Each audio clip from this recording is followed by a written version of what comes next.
Sean Diddy Combs hit with a new wave of 120 new sexual assault allegations. Wow. Make that big, Taylor. Pause. I almost feel like you gotta throw an allegation his way now because you don't want to be like the willing participant at the freak off. Damn.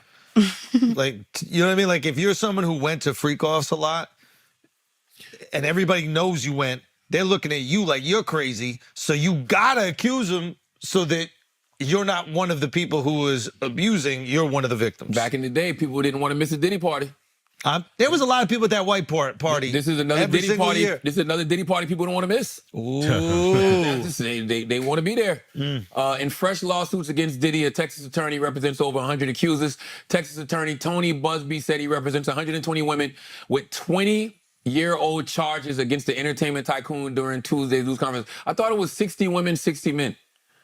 That says 120 women. Interesting. We will expose the enablers who enabled this conduct behind closed doors. We will pursue this matter, no matter who the evidence implicates, Busby said during the news conference. Busby said the charges would include violent sexual assault or facilitated sex with a controlled substance, dissemination of video recordings, and sexual abuse of minors. The lawyer stated more than 3,000 people have accused Combs, and that he will file litigation in multiple states within 30 days and will announce the other defendants later. Busby claims 62% of this new batch of accusers are African-American and come from more than 25 states, mostly New York, California, Georgia, and Florida. According to Busby, 25 of the accusers were children when the crimes occurred, some in 1991. The lawyer said one accuser was 9 years old when the incident occurred. Scroll up, Taylor, that's it?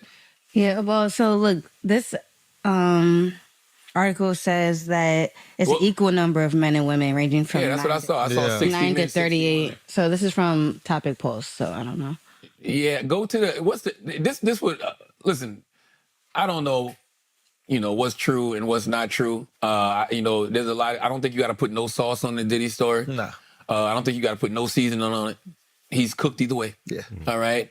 We all saw a video of him, brutally assaulting Cassie. Yeah, he should have been locked up for that. Well, the statute of limitations was up on that, but my point by saying that is that, it's hard to give him the benefit of the doubt when you see something like that, right? But I also feel like I know when a lawyer is lawyering. My whole thing about this situation is they created a hotline number for people to call if you've been sexually assaulted by Diddy.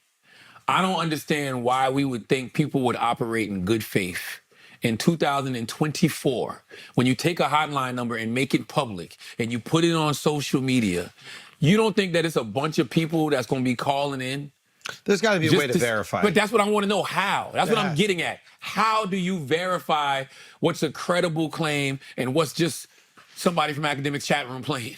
Right? It's somebody from Academics chat playing. I wonder. I saw Act call the number. No, he didn't. Yes, and Act was like, "Should I leave a message? Should I leave a message?" So when I see that, that automatically lets me know. You think other people aren't doing that? No, of course they are. So there's either a way to do it, or there's either a way to verify it, or they're just trying to put so much public pressure on Diddy and his team that he accepts whatever plea that they offer. Now let's talk about that. There's a clip I want to play. Yeah, play that, Taylor. There you go. Is this what he's talking about, the corporation going after the corporation? Yeah, play this. Andrew hit it on the head Thinking or just hoping, or perhaps believing that I may start naming names. That day will come, but it won't be today. The day will come when we will name names other than Sean Combs, and there's a lot of names. It's a long list already. And of course, I already know who some of these individuals are, but because of the nature of this case, we're going to make damn sure that we're right before we do that. But the names that we're going to name, assuming that our investigators confirm and corroborate what we've been told, are names that will shock you. These are individual cases. There are indeed other perpetrators involved. They will be revealed when that particular individual case is ready to be filed. They already know who they are.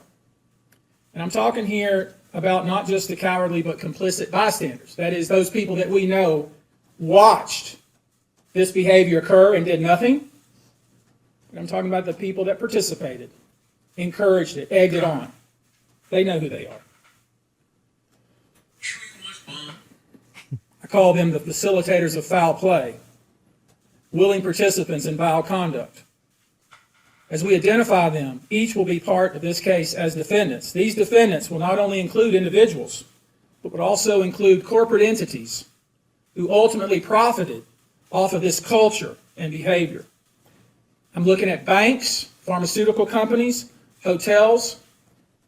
We know that many of these individuals were paid cash. We know that many of these individuals involved, whether they were the ones being assaulted and abused, or they're witnessing other people being assaulted and abused. And I got a take, by the way, that go. NB asked me a question this morning on the radio. He goes, why do they do press conferences about this? This is what's happening right now. The lawyer, he comes out, he holds a big press conference. He says it's 120 people making these accusations. Notice what he says. He says we're going after the corporations, the pharmaceutical companies. I don't know what the pharmaceutical companies got to do with it, but when you talk about these corporations, right, you're talking about the entities that somebody like Diddy used to work for, or who all of these different, people that he said he's going to name work for. The reason they go out there and do this press conference is because they're hoping that somebody tries to get ahead of it and just settles. So they don't come out and shoot their load and say, you're on this tape, that person's on this tape, or, this company, we're going to sue them, this and that. They contact them behind the scenes and tell them, this is what we're about to do. We're about to do a whole press conference. Well, first they give you a choice. They contact you behind the scenes and see if you want to settle that way. If you don't want to settle that way, then they do this. Yeah. And he still didn't put nobody on blast yet. He just said that there's corporations and companies, whatever. He puts all of these crazy accusations out there, and he hopes that those people just straight up settle. Yeah. Because ain't no money with Diddy no more. Let's be clear on that. Kathy got her payment, rightfully so.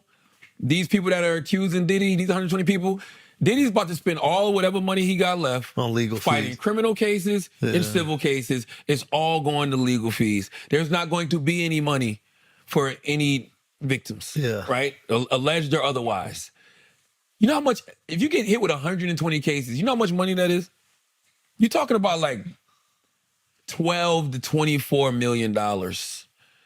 Because you're fighting individual cases. In legal fees, you're saying. You got if you're Diddy, you got to answer every single one of these. A lawyer has to answer every single one of these. Yeah. These cases are like $100,000 and $150,000. You know what I mean? Like there's no more money. Suing Diddy, there's no more of that. That's gone. I'm curious, they're not grouping it together like a class action? No. I thought they were, but I don't think so. I don't think so. What's your take? I heard an interesting thing. Okay. So Diddy sues Diageo, who is the owner of Ciroc, for racism or something like that. Uh-huh. He's making the $50-60 million a year, but he doesn't actually own the bottle, so he wants to, I guess, own it or something like that. He's just getting paid per bottle, but he has like an insane deal. He's getting paid per case, right? Well, no, that was with Ciroc. Yeah, Ciroc is owned by Diageo. Yeah, my bad. Yeah. So Diageo apparently, allegedly, I think looks like they might have lost the lawsuit and Diddy might have won it. They did. Okay. Mm-hmm. So Diageo allegedly sends out private investigators to start snooping around and seeing some fucked up shit that Diddy might do. Because there is one way that you could nullify their contract. And that is if he breaks a morality clause. Because a lot of times contracts have morality clauses. Mm-hmm. So if you were charged with a federal crime, that might be enough to break your contract, right? Because, for example, if you're the ambassador of a brand, but then you're charged with a felony, you can't stay on as the ambassador for the brand. So that would nullify it. So maybe in an effort to save the $1 billion payout or whatever it was, they tell these private investigators, dig up as much shit as possible. They've got connections to feds. I mean, this is the liquor lobby at the end of the day, right? This is a very powerful lobby. They start giving them this information, and then the feds go after it. They have a real case, and then the felony he gets charged with the felony, or he may get charged with the felony. I don't know if it's already happened. Yeah, he got indicted. He got indicted. Yeah. Is that a charge, though, or is that is a charge? So then it might nullify the contract. He hasn't been convicted. No, but just the yeah. indictment. But that's an interesting take. What do you think about I heard that, but he already got, from what I read back in the day, he already got paid from DeAndre. He got paid from DeAndre like since early this year. So I think he settled already. yeah, he settled. He settled. Settled might not be paid. That's what I'm trying to say. Paid. And they've been parted ways. So like this happened months ago. I mean, I've been hearing that theory about, the corporations. Listen, I could be totally wrong. I don't think that there's too many people that are important enough for a corporation to want to do all this to. Yeah. There's only one person, and I really mean this when I say this, and I know this is straight conspiracy theory. There's only one person I believe in Hollywood who people conspired to actually take down.